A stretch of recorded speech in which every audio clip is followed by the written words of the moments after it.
ఆ రోజు అమరావతి రైతులను కాలిబూటులతో పొట్టలో తన్నారు, జుత్తు పట్టుకొని ఈడ్చారు, అనకూడని మాటలు మాట్లాడారు, వాడరాని మాటలు మాట్లాడారు. అఫీషియల్ పేజ్లోని సోషల్ మీడియాలో చాలా వల్గర్గా వాళ్ళ గురించి వాళ్ళ ఫ్యామిలీస్ గురించి మాట్లాడారు. ఆఖరికి మంత్రులతో సైతం మీ ఊర్లోని మీ ఇళ్ళలో మగాళ్ళు లేరా అని మాట్లాడారు. ఇవన్నీ మాట్లాడిన భరించి భరించి భరించి ఒక్కసారిగా మ్యాండేట్ ఇచ్చారు. ఈరోజు చంద్రబాబు నాయుడు గారు వచ్చారు.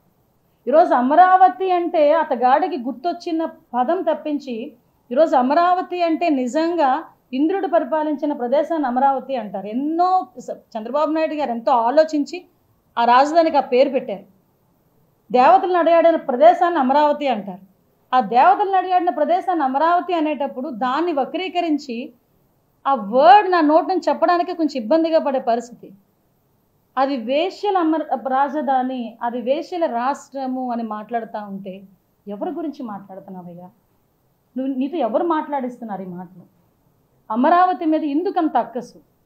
ఈ రాష్ట్రంలోని చాలామంది ఇంతకుముందు పెట్టుబడులు పెట్టడానికి వచ్చిన వాళ్ళు తిరిగి వెళ్ళిపోతే కేవలం చంద్రబాబు నాయుడు గారి మొహం చూసి, పవన్ కళ్యాణ్ గారి మొహం చూసి, లోకేష్ గారు చేస్తున్న కృషిని చూసి ఈరోజు పరిశ్రమలు వాళ్ళగా వచ్చి మేము పలానా చోట పరిశ్రమలు పెడతామని చెప్పే పరిస్థితి కూడా ఈరోజు మనందరికీ కనిపిస్తూ ఉంది. నీకు అమరావతి అనేసరికి నీకు కనిపించినది ఏదో ఒక కావాలని బురద జల్లే కార్యక్రమంలో వేశ్యల రాజధాని అని చెప్పి మాట్లాడేవే తప్పించి అదే అమరావతికి సంబంధించి ఈరోజు 77,250 కోట్ల అంచనాలతోని పనులు ఏకకాలంలో చేపట్టడానికి సిద్ధం చేసిందన్న సంగతి నువ్వు ఎందుకు మర్చిపోయావా? లేకపోతే అదెందుకు నువ్వు మాట్లాడలేదు? అదేవిధంగా 49,000 కోట్ల పనులకు ఇప్పటికీ టెండర్లు కూడా ఖరారు చేసిన పరిస్థితి. ప్రపంచ బ్యాంకు ఏడీబీలను ఒప్పించి ఆగమేఘాల మీద 15,000 కోట్ల ఆర్థిక సాయం వచ్చేలా చేసిన పరిస్థితి. అన్నిటికీ మించి అమరావతి పునర్నిర్మాణం గురించి మొన్నే సాక్షాత్తు ప్రధానమంత్రి మోడీ గారు వచ్చి మళ్ళా తిరిగి శంకుస్థాపన చేసి వెళ్తే అటువంటి అమరావతి మీద ఎంత దారుణమైన పదాలు ఉపయోగించాడండి ఆయన. ఈరోజు మనం చూసుకుంటే ఔటర్ రింగ్ రోడ్ దగ్గర నుంచి, రైల్వే లైన్ దగ్గర నుంచి, ఎన్నో విద్యా సంస్థల దగ్గర నుంచి ఇవన్నీ అమరావతి చుట్టుపక్కల వచ్చి అమరావతి సాక్షాత్తు 2047కి ఒక 2047 విజన్తో పనిచేస్తున్న ఒక మన ముఖ్యమంత్రి గారు చంద్రబాబు నాయుడు గారు పనితీరు చూసి ఓర్వలేక ఈరోజు నువ్వు మాట్లాడిన మాటలు, మాట్లాడిన మాటలు అని మాత్రం నేను అనట్లా, ఇవన్నీ మాట్లాడిస్తున్న మాటలు.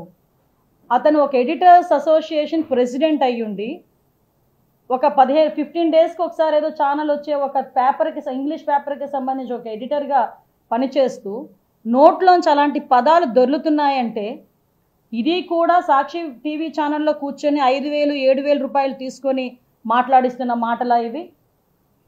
ఒక్కసారి ఇంకొక విషయం కూడా చెప్పాలి, ప్రజలందరూ కూడా గమనించాలి. ఈ రోజు వరకు దట్ పర్సన్ ఎవరో ఎవరికి తెలియదు. ఎవరో సమ్వన్, ఒక ఎడిటరు, అది ఈరోజు నీ కుటుంబం కూడా ఎవరికి తెలియదు. కానీ ఈరోజు పరిస్థితి ఏమైందిరా అంటే నీ కుటుంబంలో నీ భార్య ఫోటోని ఈరోజు సోషల్ మీడియాలో పెడుతున్నారు, నీ కూతురి ఫోటోని ఈరోజు సోషల్ మీడియాలో పెడుతున్నారు. అంటే నువ్వు నీ నాయకుడు తాలూకా మొహంలో నవ్వు చూడటానికో లేకపోతే నీ నాయకుడు తాలూకా ఆ 5,000 రూపాయలకో 7,000 రూపాయలకో సాక్షాత్తు ఈ కృష్ణంరాజు అన్న వ్యక్తి వాళ్ళ కుటుంబ సభ్యుల్ని కూడా వీధిలోకి పెట్టేసుకున్నాడంటే ఒక్కసారి మనందరం ఆలోచించాల్సిన అవసరం ఉంది కదా. ఈరోజు మేము ఒకటి చెప్తున్నామండి, సాక్షాత్తు భారతీరెడ్డి గారి గురించి తప్పుడుగా మాట్లాడి సోషల్ మీడియాలో తప్పుడుగా మాట్లాడారని మా పార్టీ మనిషి అయినా కూడా కిరణ్ని ఇమీడియట్గా అరెస్ట్ చేసి మేము ఒకటేంటంటే స్త్రీల పట్ల మాకున్న గౌరవాన్ని మేము ఆ రోజు చూపించాం. ఎందుకంటే ఎవరైనా స్త్రీ మహిళను ఎవరు కూడా కించపరచకూడదు అనే ఉద్దేశంతో ఆ రోజు ఇమీడియట్గా పార్టీ సింపథైజర్ అయినప్పటికీ కూడా అతను మాట్లాడిన మాట తప్పు అని చెప్పి ఇమీడియట్గా మేము అరెస్ట్ చేసి వెళ్ళాం. ఏమంటే భారతదేశం అంటేనే మహిళల్ని గౌరవించే దేశం.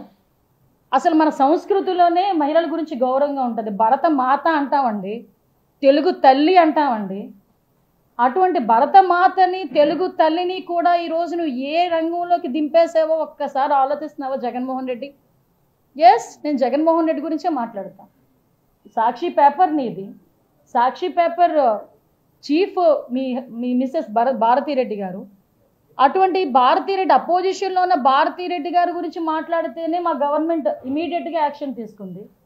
సోషల్ మీడియా వేదికగా ఏ మహిళల గురించి మాట్లాడినా కూడా మేము యాక్షన్ తీసుకున్నాము. అలాగని ఈరోజు నీ ఛానల్లో కూర్చొని ఇష్టానుసారంగా మాట్లాడడం